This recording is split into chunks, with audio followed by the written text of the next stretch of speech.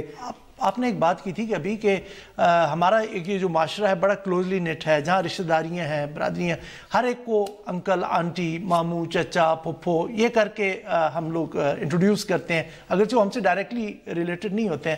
کیا آپ سمجھتے ہیں کہ اس طرح کا رویہ رکھنے سے جو بچے کے اندر ایک نیچرل ایک ڈیفنس میکنزم ہوتا ہے کسی ایکسٹرنل تھریٹ کو کاؤنٹر کرنے کا, وہ کمپرومائز ہو جاتا ہے جب ہر بندہ اس کو, دکاندار آپ کو مل رہا ہے, چوکیدار مل رہا ہے, اس کو آپ کہہ رہے ہیں آپ کا انکل ہے یا آپ کی آنٹی ہے یا آپ کی پھپھو ہے یا آپ کی چچا ہے, کوئی آپ کا راہ چلنے والا مل رہا ہے, تو کیا ہمیں اپنی سوشل ویلیوز کو بھی ان حالات کے مطابق ری ایڈجسٹ کرنے کی ضرورت ہے؟ دیکھیے بچوں کو بتانا تو چاہیے نا, بطور والدین ہمیں ان کو بتانا چاہیے کہ جو بھی گھر کے باہر سے آپ کو کوئی مل رہا ہے اس کو آپ اپنا نہ سمجھیں, احتیاط کریں. اور میرا خیال ہے جو آج کچھ ورکشاپس کا بھی آغاز ہوا ہے کہ جو سیکشول اویئرنیس وغیرہ اس نوعیت کی چیزیں, یہ تو ویسے ہوتا ہے کہ جس وقت کوئی واقعہ ہوتا ہے تو فوراً سے اس کے اوپر فوکس آ جاتا ہے, جب ہم اس کو پھر دوبارہ جاری نہیں رکھتے. باقاعدہ ایک تعلیم کے طور پہ یہ ضرور کرنا چاہیے. ہمارے یہاں آپ کو معلوم ہے جس نوعیت کا معاشرہ ہے اس میں تو آپ جب جنس کے حوالے سے جب بات کرتے لوگ ویسے ہی اس پہ الرٹ ہو جاتے ہیں. میرا خیال ہے کہ بچوں کو اسکول میں باقاعدہ اس چیز کی تربیت دینی چاہیے کہ انہیں دوسرے لوگوں کے ساتھ کس طرح بیہیو کرنا چاہیے, اگر کوئی ان کو کچھ آفر کرتا ہے آیا ان کو وہ چیز قبول کرنی چاہیے یا نہیں. یہ تو ایک تعلیم کا باقاعدہ میرا خیال ہے حصہ ہونا چاہیے, تو اس سے کافی سارے اس نوعیت کے واقعات کی پیش بندی ہو سکتی ہے. اور جہاں تک لا انفورسمنٹ کا آپ نے پہلے بات کی تھی, وہاں پر ہم دیکھتے ہیں کہ پولیٹیکل انٹرفیرنس ہے, وہاں پر ہم دیکھتے ہیں کہ ان کی کیپیسٹی کے ایشوز ہیں. آپ کیا سمجھتے ہیں کہ پولیس کو انسانی حقوق پہ بھی کچھ ٹریننگ کی ضرورت ہے کہ یہ تو مسائل چلتے رہیں گے, دیکھیں ان کو جب تک ہم اویئر نہیں کریں گے کہ یہ ایشوز آ سکتے ہیں آپ کے اس میں, تو آپ کیسے؟ نہیں, ہمارے بڑے اچھے دوست ہیں پولیس کے اندر ہی ہیں, ڈاکٹر بھی ہیں, انہوں نے کچھ ایک کتابیں بھی اس کے اوپر پولیس کے اداروں میں انہوں نے تقسیم بھی کی ہیں, لیکن ان کتابوں سے کچھ زیادہ حاصل نہیں ہوا. امتیاز صاحب بہت بہت شکریہ آپ کے ویوز کا. ہم اس کے ساتھ کنکلوڈ کرتے ہیں کہ ہمیں اپنے پولیس سسٹم کو بھی ریفارم کرنا پڑے گا, اپنے کرمنل جسٹس سسٹم کو بھی ریفارم کرنا ہے اگر ہم نے آنے والی اپنی نسلوں کو محفوظ کرنا ہے. ناظرین, ہمارے ساتھ رہنے کا بہت بہت شکریہ. امید ہے ہماری بات چیت اور ہماری یہ ڈسکشن آپ کو پسند آئی ہوگی. اپنے فیڈ بیک سے ہمارے سوشل میڈیا ہینڈلز کے ذریعے ہمارے ساتھ انٹریکٹ کیجیے گا.